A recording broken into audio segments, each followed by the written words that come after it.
Well,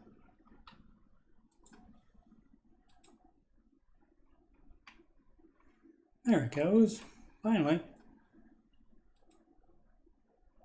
Let's see if we got sound. There it goes. Finally. Okay. All right. Took a little bit of time, longer than the normal delay before when I hit end stream, or begin stream rather. Oh, let's see if there's some kind of emergency. No, okay.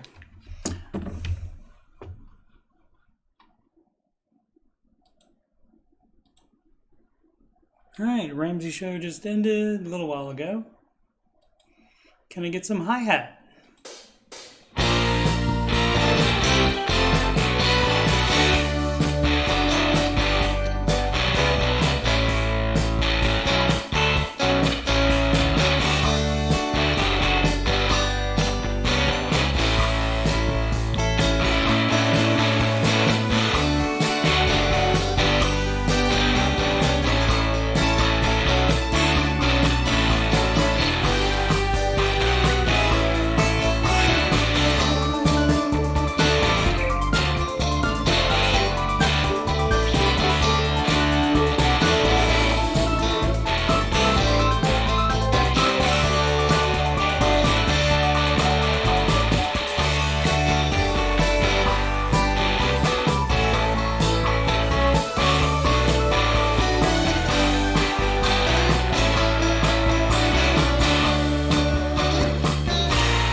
Alrighty, that was Water Park Radio ad.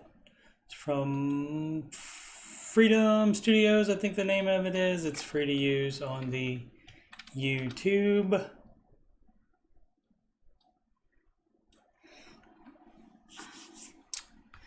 Alrighty.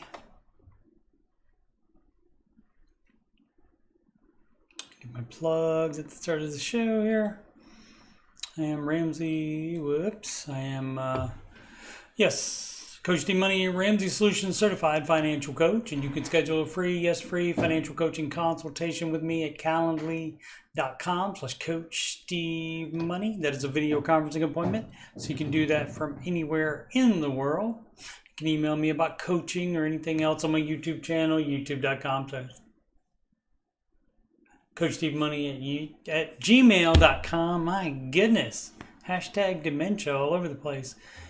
You can email me about coaching or anything else on my YouTube channel at gmail.com. It's not like I'm reading it too, so I don't know what the deal is with that. Channel donations can go to paypal.me/coachstevemoney. Alternatively, Cash App, $CoachSteveMoney.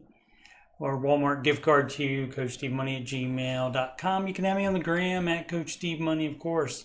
YouTube channel is youtube.com/coachstevemoney.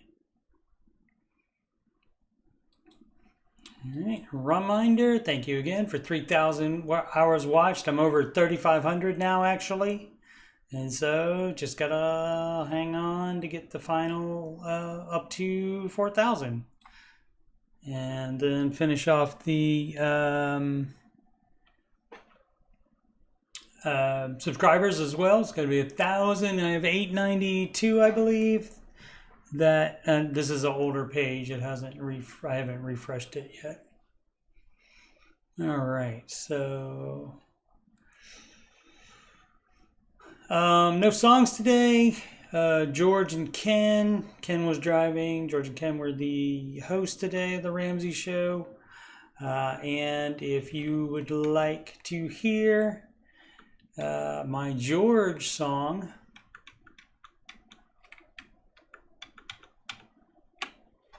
there we go. If you'd like to, you scroll down on my YouTube channel and down to the music playlist, and there are 8 Ramsey-centric songs in there. I won't be singing those anymore because if I use those, once I get monetized, then the artist gets all of the money, not just, I thought it was split 50-50, but no, the artist gets all of that. And so, like, for example, if I sing the Rachel Cruz song, and I guess that's why we all watch Rachel Cruz, then Elton John would get all the money from that entire after show, even though that's only 5 minutes of it. And so that's not really fun. So I'm not going to be singing, but if you want to listen to those songs, they are right there in that music playlist.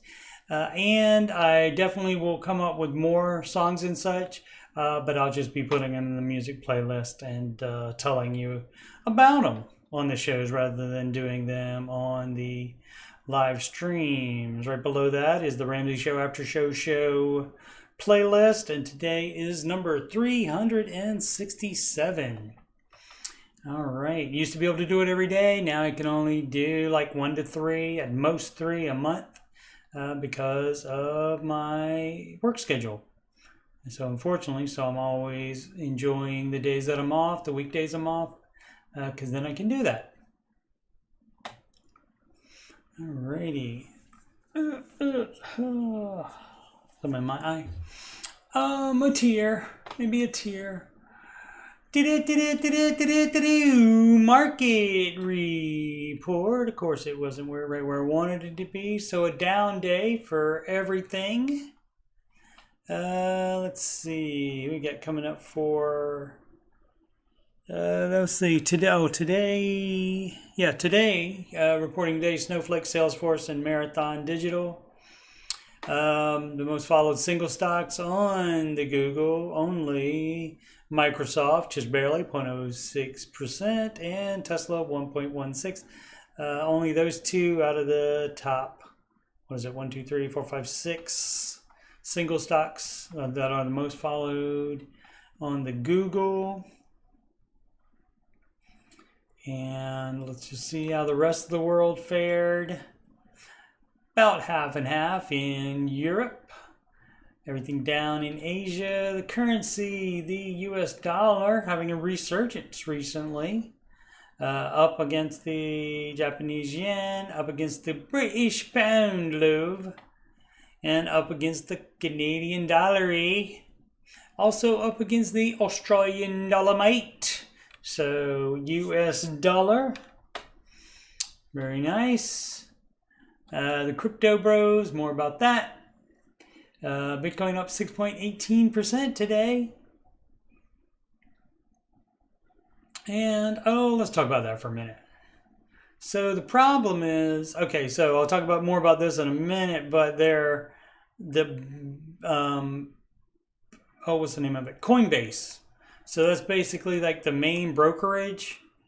And so Coinbase's app glitched, or the network glitched, and was showing that people had a zero balance, and also was not working at all for trades, or ended up working very slow. And so that caused it to drop like $2,800 from right there to right there.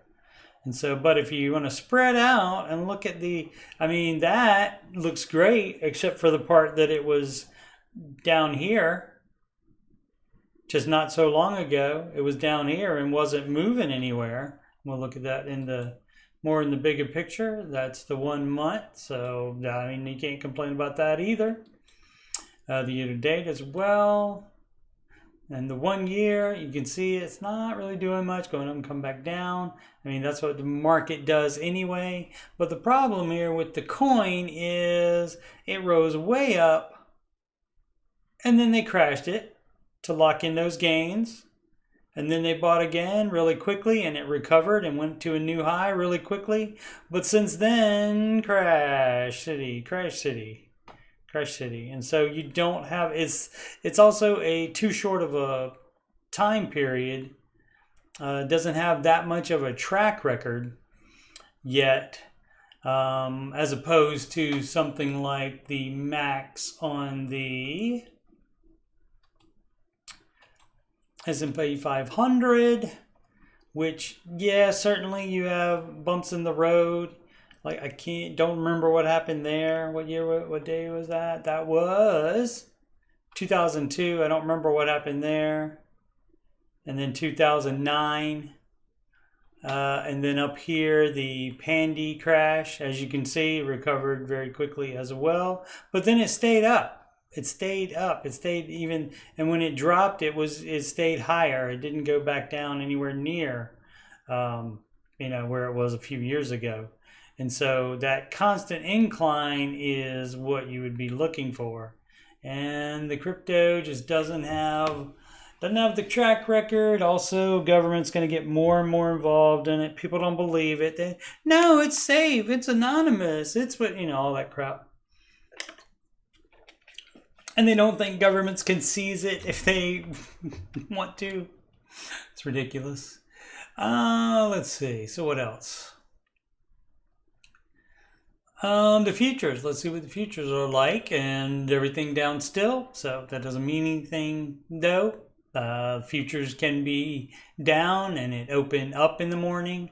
Futures can also be up and then it opens down in the morning because there's post-day trading, and then there's I think it's 4 hours after trading, which is the after hours trading, and then there's before hours trading as well.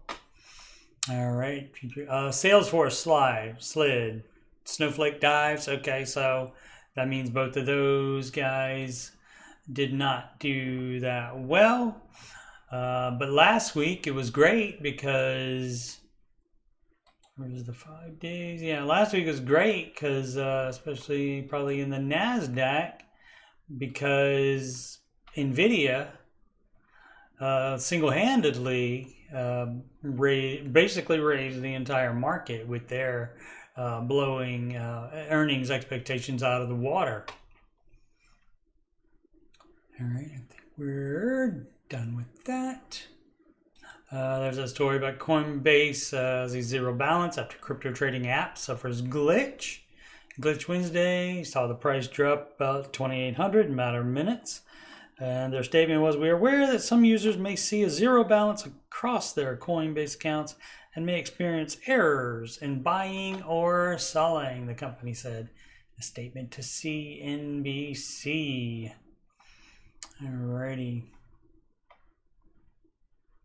The other news story we got. Let's see. What up, Sid? How's it going? World's largest cinema. This is from CNN Business. World's largest cinema chain aiming to pull out of a slump is tweaking the way we watch movies. That's AMC. And what they're going to try to do is, let's see, to aid in its recovery, AMC is diversifying its in-theater offerings and cutting more deals with musicians for concert films. That would be like the Taylor Swift Eras Tour concert film that did pretty well. It's also juicing ticket prices by adding higher-end viewing experiences and closing, renovating, or relocating theaters. Seeking new sources of revenue, AMC is launching its own branded concession stand snacks and merchandise, interesting, including collectible popcorn buckets for $25 a piece. And, I mean, it may be the same stuff. It may be like M&Ms, but M&Ms might make them, but they might be under the AMC, just have the AMC name on it as possible. So we'll see what they do with that. Set to report fourth quarter earnings Wednesday after the closing bell. Okay, investors seem wary. Does it have that? stock, because that's today. Does it have that stock ticker? Oh, also they were one of the meme stocks as well. Upgrading the showmanship. And I mean, to do that, you got to do more than just offer a plastic popcorn container to up the showmanship. But yeah, it was one of the meme stocks where very quickly investors got onto that and then dumped it all really quickly as well. So that didn't work out. All right. That's all the news today. So, time for the baby steps.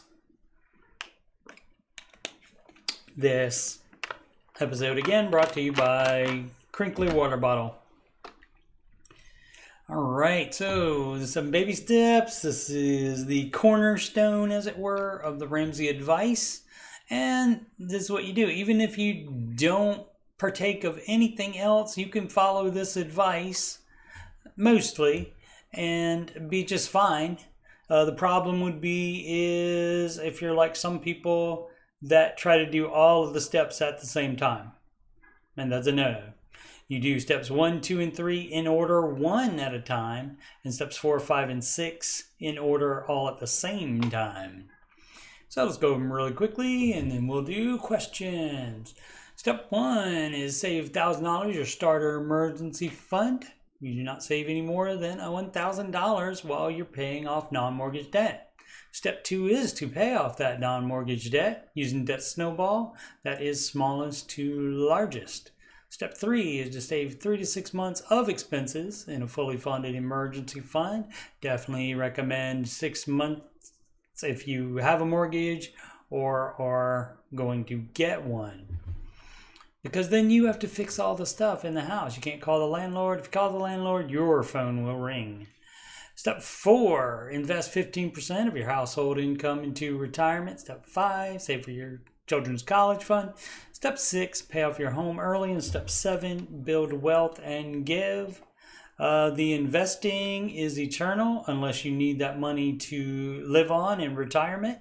But otherwise, why not invest it and leave more to your heirs or some worthy charity or something like that? And step 7 also eternally, you're just building wealth and giving a lot of it away. Right, let's see. Okay, we are on reddit.com/r/DaveRamsey/new. Sort by new. And then I go to the bottom so I don't ever run out of questions, because there's only 1,000 questions at a time on here. And I have run out of questions before. That was, when I was doing the after show every day, though. And so I understand that.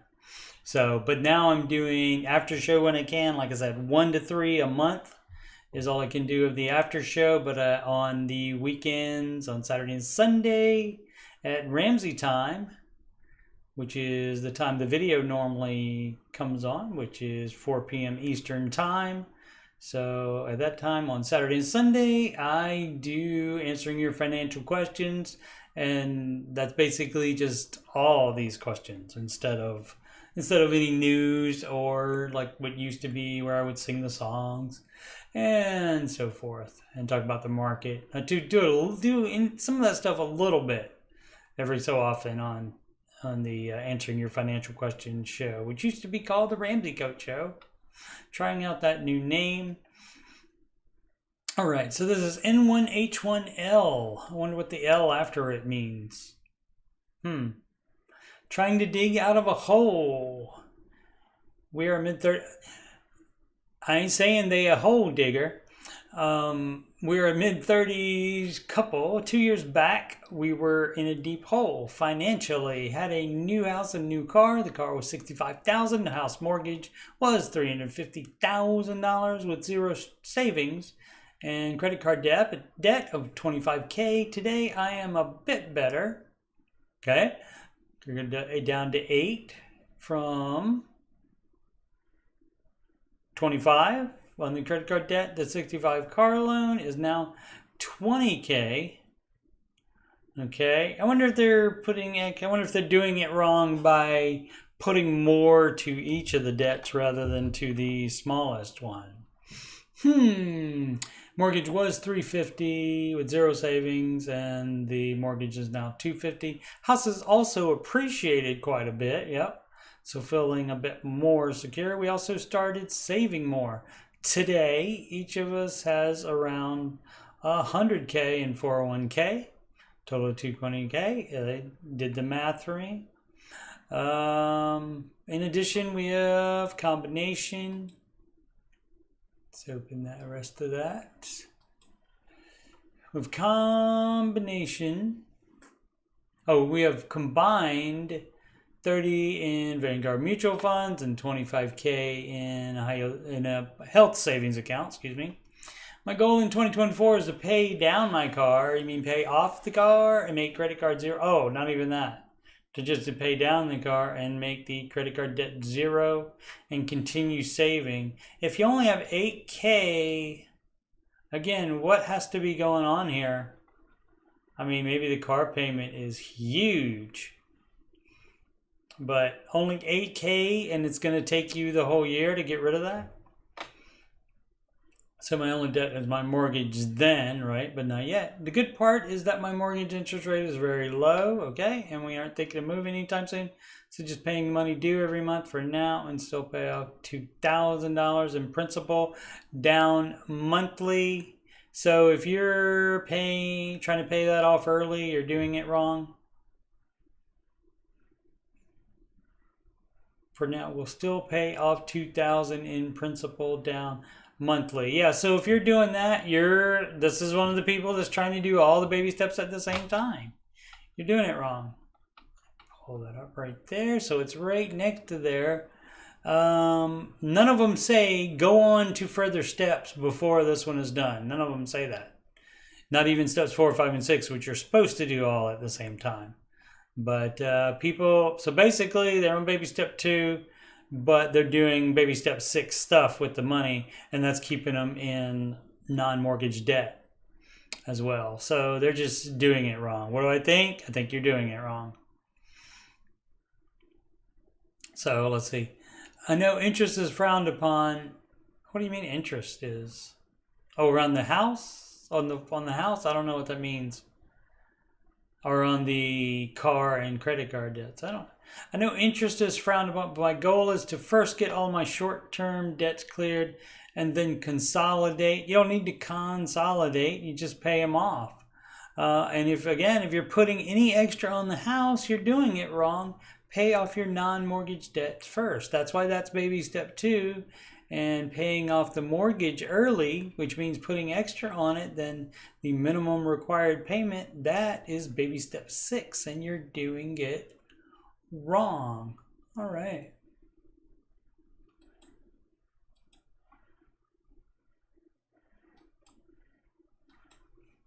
Did I close the wrong one? Oh, I think I opened it incorrectly. Try that. There we go. Need some advice, please? Giblet8478. I am 26, single, no debt outside of my mortgage, which I owe $189,000 on, and the home is worth around $256. I currently drive 1 hour to work one way. Oh my goodness gracious me! 2 hours in the car a day. Move closer to work, and I'm wanting to move closer. Yes, do that. Should I be paying extra on my home or saving in a money market to eventually make this move so I can ensure I put 20% down on the new home? If you sell your current home, let's say 089 and worth 256, so that's going to be 90, what was that, 66K?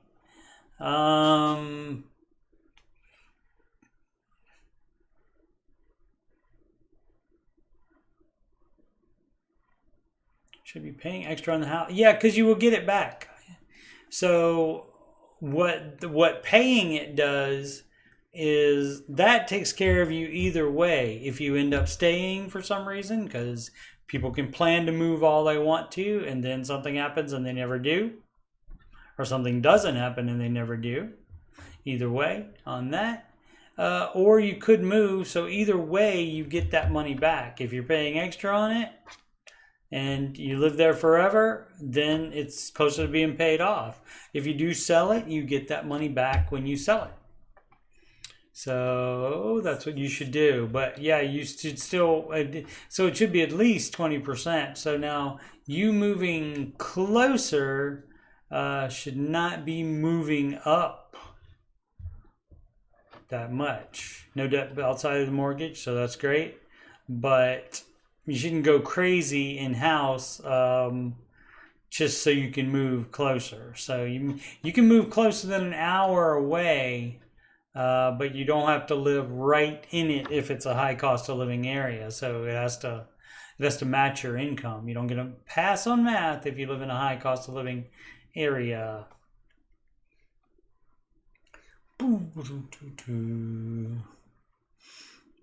Oh yes, and March 20th is the next after show.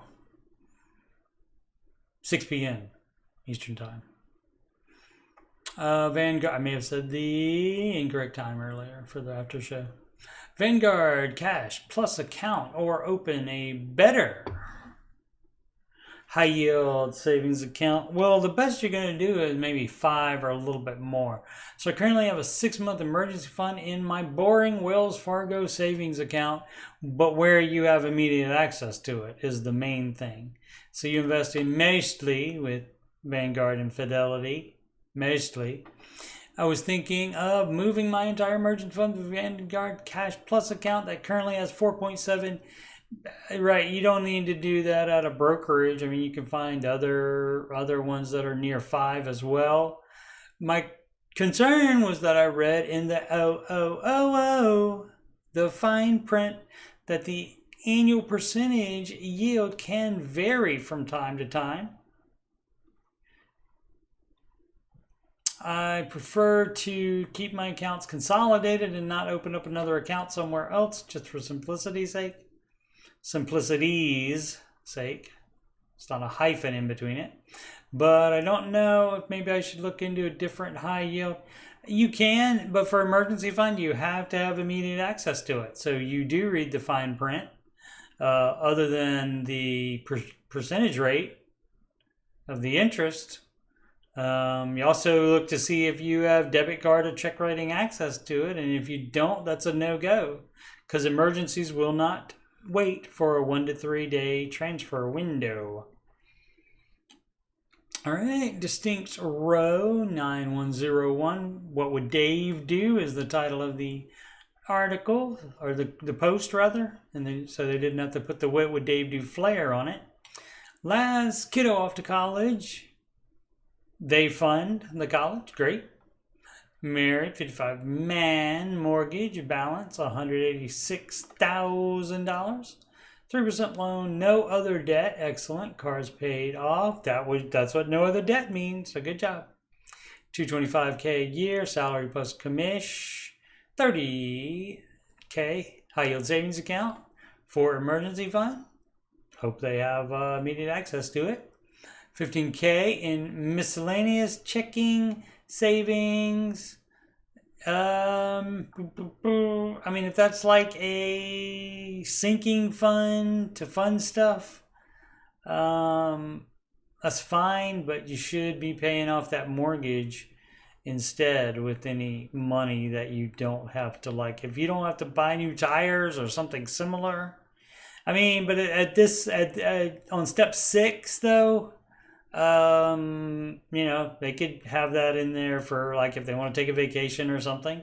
So, you know, I'm not gonna come down on them too hard for that, but it's easy to keep money around and then just feel like you gotta spend it. Some people have that issue, but so it should have a purpose, that 15K, even if you only you know what specifically it is, but it should have a specific purpose. Every dollar should have a name. That's how the budget app got it the name.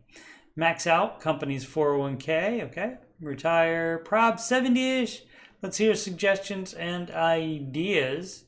Just prioritize paying off the mortgage, because retiring a paid off mortgage can assist in retirement very well because you don't have to pay a mortgage.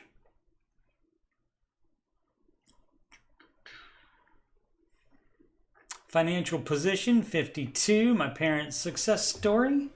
My parents, Ann and Mike, used the Dave Ramsey method when I was born, 26 female.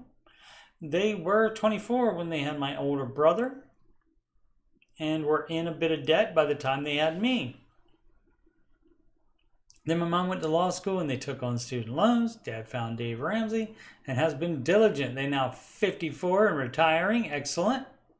They not only climbed out of the hole, but invested and have paid off the house and can be done with corporate jobs forever. I just wanted to share some hope that the sacrifices you're making are worth it. Absolutely. And so I'm going to try this and we'll see if this gets picked up for copyright. That's excellent. Always excellent when you get success stories on these, because most of them are just questions about what I should do or sad stories. So it's always good when you get a success story. Whoops, that's good enough for a test on that. Okay, and of course I have the other one ready. We'll see if there's anything bad enough that deserves the losing horn. Dr. Rashwan, rich and poor country. I live in Africa, in poor country with weak currency. What should I do to build wealth? I'm 30 years old and make about $2,800 per year. Okay. Yeah, we did one of these. I don't know if this is the same person. It seems like that was the same salary that the other person made. I can't remember if that was Africa or not, but there was definitely a country where they have a much lower average salary per year. I started to save about 50% of my income. I mean, even being able to do that, if you say it's just difficult to relate. So, you try to think, when I answer these, like this type of question, I try to think, okay, well, what if that is basically about the same ratio to expenses as here? And if they could save 50% of that income, it might even be a better ratio than here. Say 50%. What should I do to build wealth? Okay, 30 years old, make about $2,800 a year. Started to save about 50% of my income and invest in stock market. Excuse me, since 1 year. English probably not first language, so no problem. Is there any chance for me to build wealth in my country or must try to travel abroad? No, if you have leeway, being able to save 50%, so you would do the same thing. You would do an emergency fund of 3 to 6 months of your expenses. You would keep that on hand as liquid cash. And then with the you just keep going down the baby steps, and then once you get once you get the full emergency fund, then that's when you would start investing. So, but yes, you certainly can. I mean, I don't know if there's anything about how brokerages would work there, but I'm assuming similar to everywhere else. And so you're talking about investing in stock market. So you already started investing, and so you should have the full emergency fund before you do that. But generally, you're right there in step 4 if you already have enough for 3 to 6 months of expenses. Major code 3911. Do people with debt have other money? Yeah, all the time. They will keep a car loan around because they are getting 1 or 2% more interest in a high yield savings account or something. So let's see. Sorry if this is a dumb question. Please be nice to me. I am being nice to you. I've always been a fairly frugal, low wage earner. I rent a trailer, pay my bills, don't take on debt. And I've been able to buy 2 used cars with cash. I have a small but steady savings account that has never gone over $10,000, but always has enough to buy Christmas presents or fix my car. That's it. Do people with debt have other money like retirement accounts? Sure. 401k, all that, and a house. Yeah, they all do. Mostly. I mean, that's very normal to have debt and also have a retirement account and a house. Yes. Or saving account, but still car payments and credit card debt. Yes. You always hear people saying that. Yeah, they do. Often. And that's gonna be most people. And of course they're doing it wrong. And so the advice to them would be to follow the baby steps and do that. And other than $1,000 saved in baby step 1, paying off all non-mortgage debt is step 2, and you do that before you pay extra on anything else. Debt leverage. Mr. Ramsey is against it, in case you're new. Toasty Beats 44, newcomer advice. Hi guys, it's my influencer voice. Just want a quick, my goodness, here it goes again. A quick piece of advice on my situation and what I should tackle first to transform my life and become debt free. Excellent. 25 years, just a baby. So it's a great time to do it. As of right now, no mortgage, but I do rent $2,400 split between 4 of us, so that's $600. Did the math for you. You're welcome. I end up paying about $800 for rent a month. Utilities probably too. Or maybe this person has the bigger bedroom or something like that. I make $60K a year salary with some bonus, about $3K a year total. Depends on performance, all right. Sprinkled in there. Currently have 2 credit cards, one with $2,100 racked up and the other about $2,500, so $4,600 total in total credit card debt. I have $14K in savings account. This is exactly what the other person was talking about. This happens all the time. And so yeah. So they have savings. So basically, a lot of people like to have a full emergency fund before they pay off debt, but Mr. Ramsey advises that you take savings down to $1,000 and pay off all your debt, and then you can build a full emergency fund, and then you keep that full emergency fund forever. Unless you have an emergency, then you use it, and then you build it back up again. But otherwise, that emergency fund doesn't go anywhere. You can, again, put it in a high yield savings account so that it makes 5-ish% currently, something like that. But you do have to have immediate access to it. Main designer, $24.97. Help, I could go either way. What did you do? All right. Hi, everyone. I'm not in a desperate situation. TYJ. Thank you, Jesus, maybe.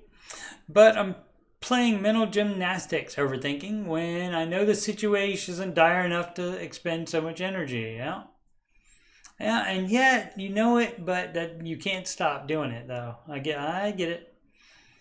Overthinkers Anonymous. I currently have an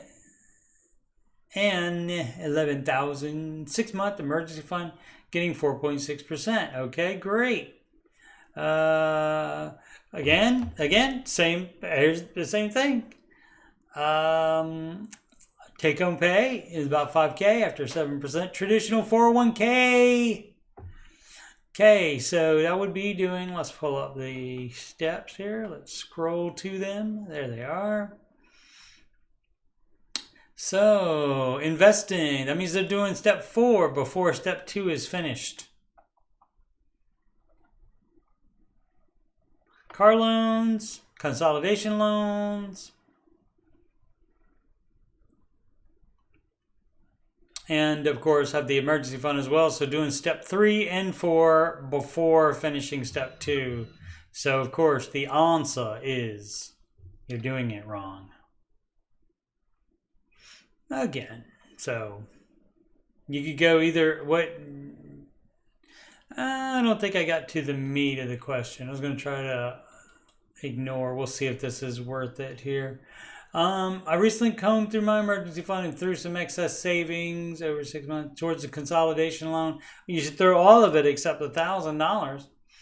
With a few things happening next month, I will be able to apply additional $6,500 in March. Should I go ahead and take the approximately $2,000 out of my saving next month to finish paying the consolidation loan? Yes, you almost have done it. You almost followed the baby steps. You almost did. So if you need to keep $1,000 as your emergency fund now, but if you have $2,000 now, you do apply the $1,000 to that debt immediately. If that's the smallest loan. If that's not the smallest loan, you should be paying that off first. After consolidation loan is paid off, should I use savings to accelerate the payoff of my car loan? Is this two different kinds of savings? There's no savings. There's no savings while you have non-mortgage debt. There's no savings. There's just $1,000 emergency fund. So let's see. I'm turning to you because I can't argue the plan either way. I'm aware that's a Dave-ish post. Yep, no offense intended. No offense taken. No offense taken, but I don't get it. You can go either way. So both of these things are not right, and often, as Mr. Ramsey does, I would provide an option 3 on it, which is follow the frickin' baby steps. Something that has millions of documented success stories. Yours does not. But yeah, people often trap themselves into saying, should I do A or B, 1 or 2? And they don't even consider other options than that. And Dave always has at least 1 more, if not 2 more. Snippy Jam, health insurance choice. All right. Oh, whoops, I forgot to go back. All right. Health insurance choice. Hey, I've been a listener for a few years now, and I haven't heard much advice on choosing the best health insurance. Is any guidance on how to choose health insurance out there? Oh, excuse me. So health insurance, you would compare the cost of each and what each of them provide, however many different plans you're comparing. You can even write a pro and con list on each of them. But basically, it's the amount of money and the amount of benefits you get out of it. Things that it will cover. Sheeper Frost says, need help with choosing between a 529 UGMA or individual account. I'd like to open a 529 account for my newborn daughter. I have the option to open a UGMA or individual account. Can someone please help me understand the pros and cons of each option? If I knew that, I don't remember. So what you can do, you see, you can go to the Google and you can type in, you can type in UGMA versus UTMA versus individual 529 account. How about that? 529 plans have a more favorable tax and financial aid impact provide the parent with more control. UGMA and UTMA accounts provide more flexibility in how the funds can be used. Overall, most people will find a 529 plan to be a better option. Okay, let's see if Forbes has something better than that, or Bankrate even. Bankrate is good. You can check for the Bankrate for your high yield savings account, but do read the fine print to make sure you have immediate access if the money is your emergency fund money. Let's see. So you mean they don't have a nice little list a pros and cons list of them right next to each other. We'll give Bankrate a shot on this to see if they're doing that as well. If they're not having a, let's see, pros.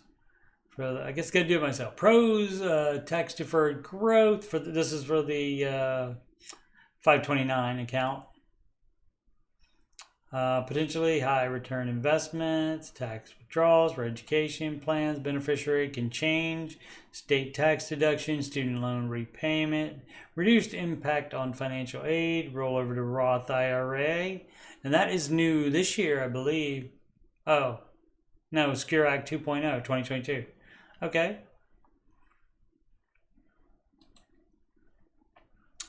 Go, get rid of that. There we go. More education options. So the cons, it's somewhat inflexible. While the beneficiary can be changed over time and any money rolled over into Roth IRA, you may run into some issues if the money can't be used. If not, it must be withdrawn. Annual taxes on the earning plus a 10% penalty. Yeah, grandparent penalties owned by grandparents historically hurt a student's financial aid chances even more than a parent-owned account. However, the rules are changing for the 2024-2025 award period and won't require grandparents to report their financial assistance. Okay, great. Limited spending categories in the 529 plan and limit, right? Qualified expenses to costs that are closely tied to education, and even some expenses that may seem like they're tied to education won't qualify. All right. There's some of the investing products. Their ad right in the middle of the article, of course. And now the pros and cons of UGMA. Flexibility in investments, lower child tax rates. Money can be rolled into a 529. Okay, you can roll in 529 and then roll it into a Roth IRA, I guess. That's how you would make that happen. I wonder if you can do that or if it's been rolled from a UGMA. It can't be. Greater impact on financial aid. Because they're held in the name of the child, the accounts hurt financial aid eligibility more than comparable 529 plans. Money becomes the child's at majority age, so 18 or 21, depending on state. Transfers are irrevocable, so once a transfer is made, it can't be undone, belongs to the minor child. Money cannot be later transferred to anyone else. Okay, and so you just got to think about all that. Do they have individual here? Are they talking about I don't know what they're talking about for individual, because I didn't see that on either of those, even though I put that in there. 529 UGMA or individual account. I guess that's just where, where it would just be in the name of the minor, I'm assuming. But yeah, you can do further research on that, obviously, on the Google, and then like that, did you the pros cons list, just like you did with the health insurance choice. You just look at all of the pros and cons and then decide. Somewhere kindly, 3928, new person advice. Hi all, I follow this show. However, I do reside in Canada and would love some advice. Okay, everything works there. It has just like it does everywhere in the world. You just have different retirement account types and different tax laws. I'm a 26-year-old male who's married.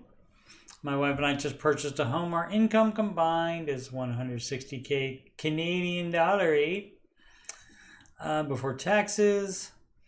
Mortgage $554 on a 5-year fixed, approved for a 5-year. 25-year term. Okay, so yeah, they have to refinance it every 5 years, which is crazy. We put 20% down. This is, that's why people, I understand why people want to move to the United States. We put 20% down and pay $3,370 Canadian monthly. Let's see. So should they get a 554,000 mortgage? Let's see. So we have 160, and 160 is 320, and 80 is $4,000. So nope, that, my friend, especially with having to refinance it every 5 years, that is bad. Yeah. Alrighty. Current balance of mortgage $549. Okay. We financed the 2023 Hyundai Elantra. You're doing it wrong on a 7-year finance. Currently owe roughly $30K on it, and we make 500 payments. Aside from this, we have no debt. That's plenty though. Let's see. Aside from this, we have no debts. Okay, good. Consider getting another part-time job. Do that just to chip away at the car or mortgage further.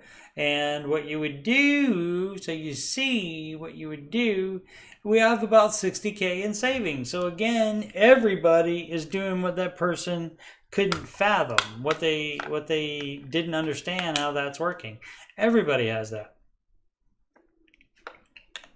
And we're unsure whether we should pay off the car. You do that today. Invest in mutual funds or continue to save and pay down the house as fast as possible. You do all that.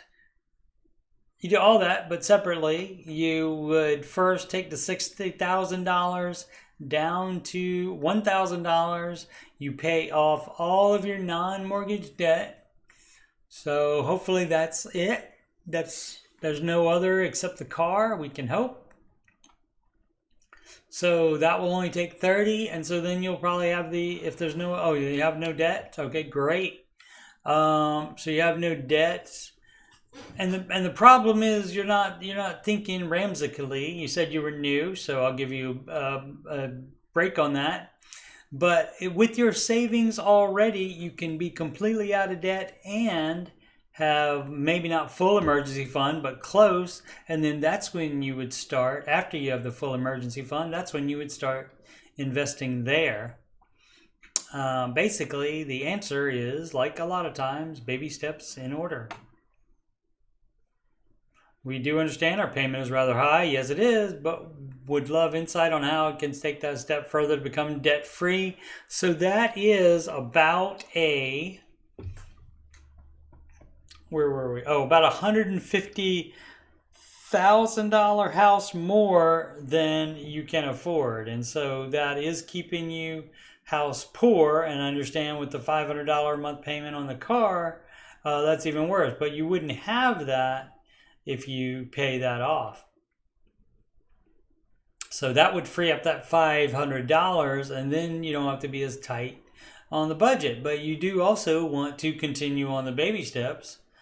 Finish up that full emergency fund, and then invest. And then address kid college if you need to.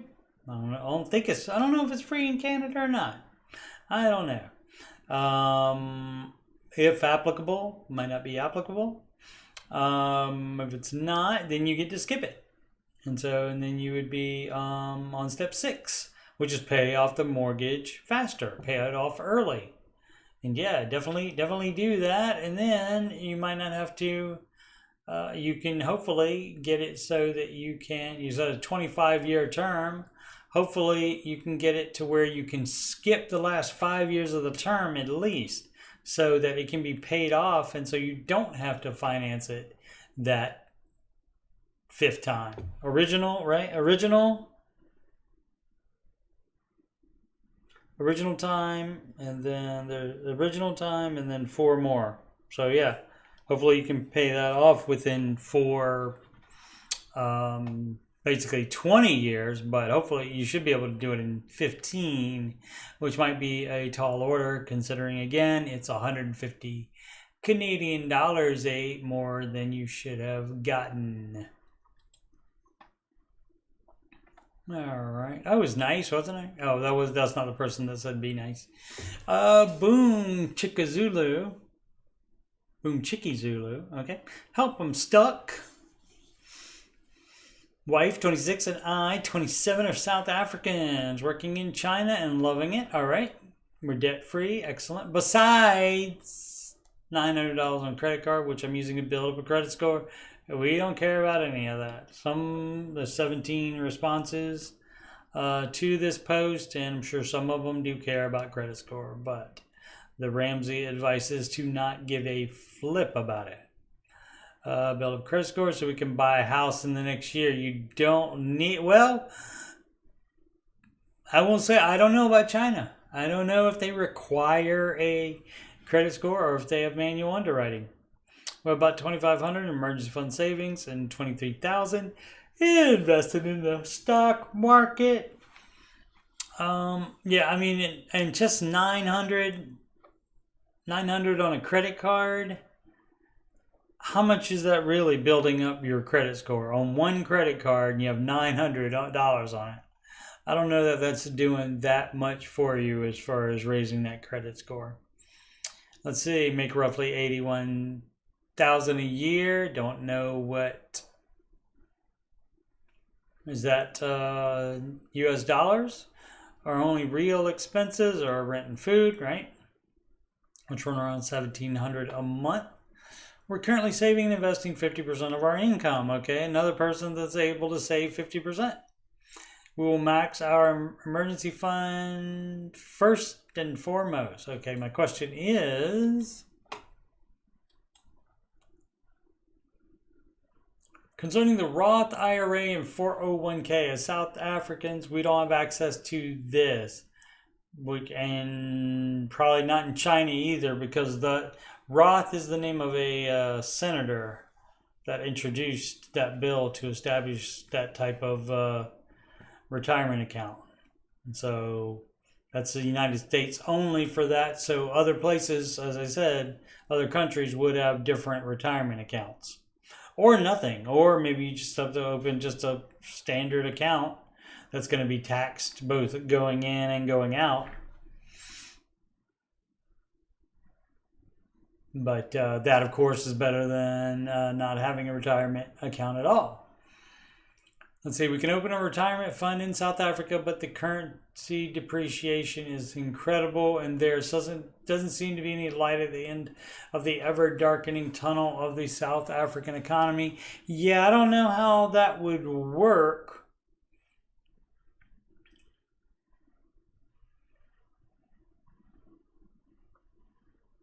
As far as the currency depreciation on that, yeah, I mean, if it's continuing to get worse and worse and worse, and without it just being standard inflation, I mean, you might want to make the decision not to move back there ever again.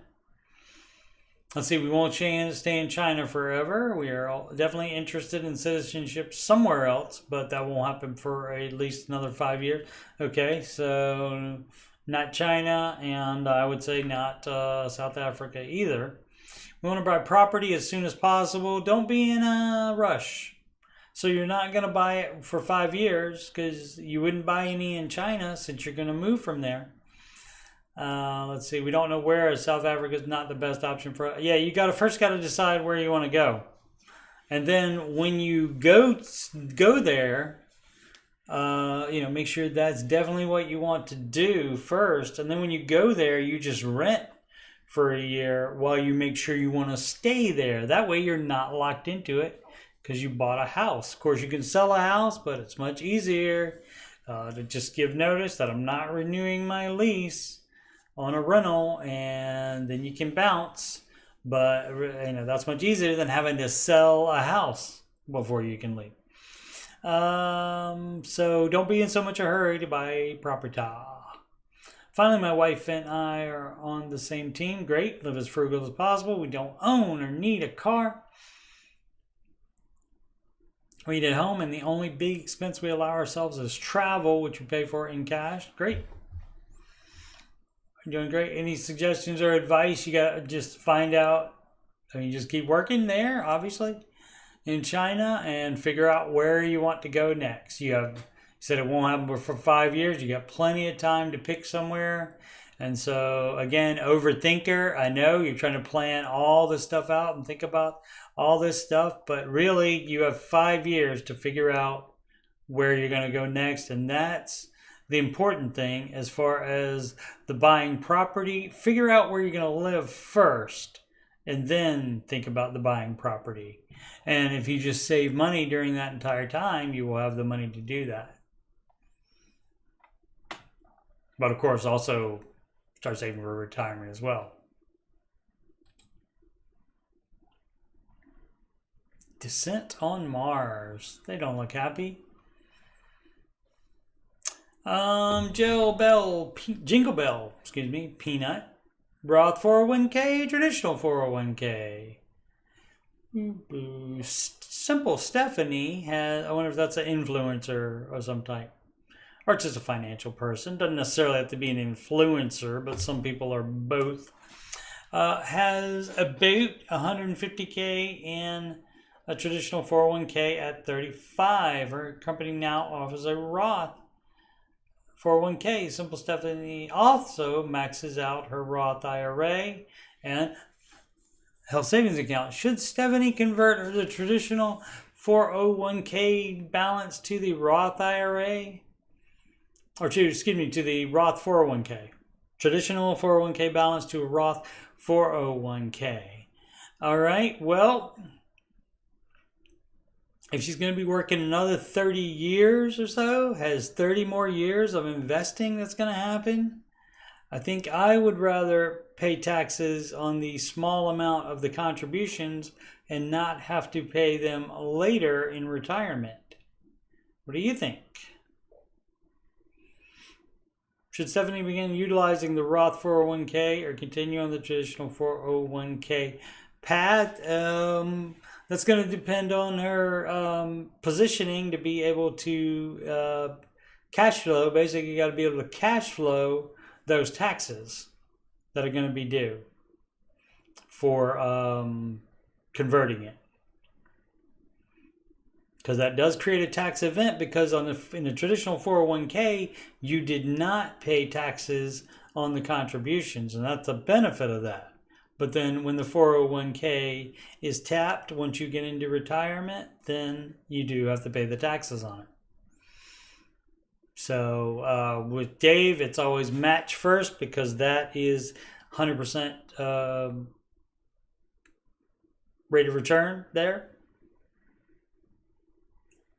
Second would be Roth, because that's tax-free growth. And so that is going to be the way to go.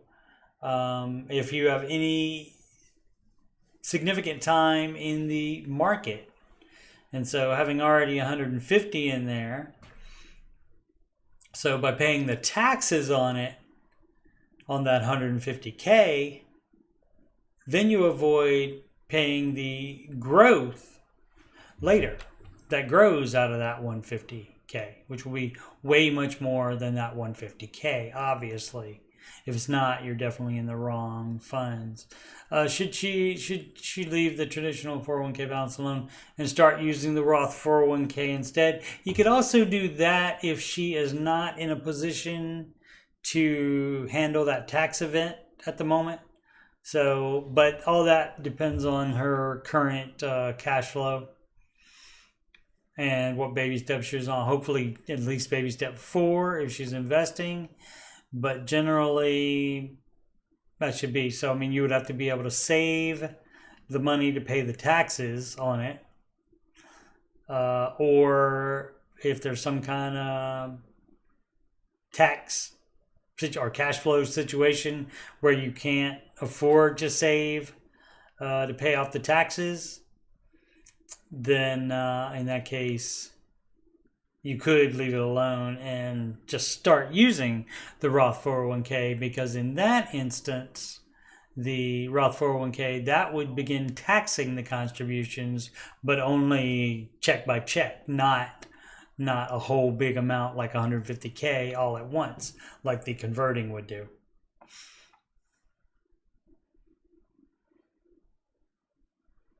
All right, what is it? 6:10. Oh, go about another 20 minutes. I don't get to do these a lot.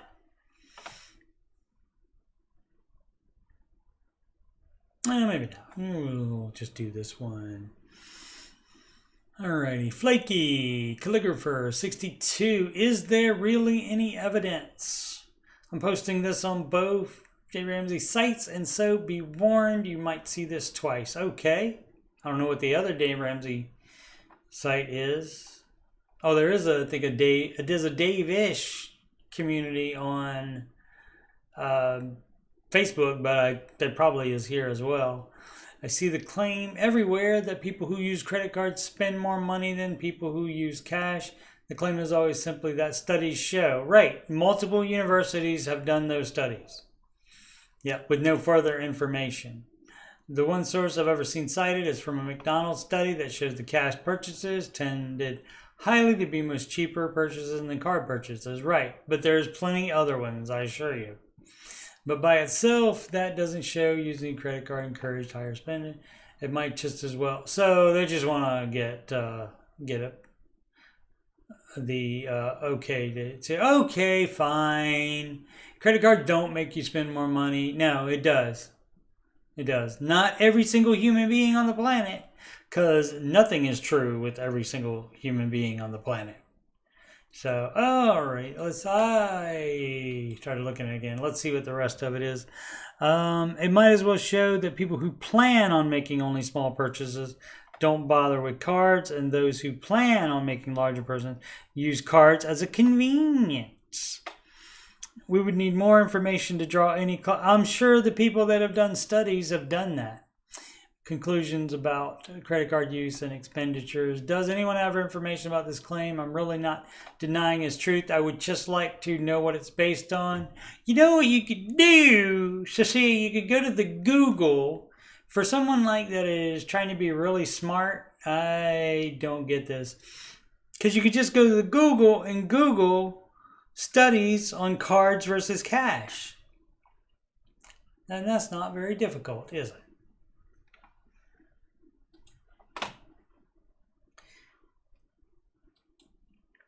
All right, so thanks for joining me. The next after show is March 20th.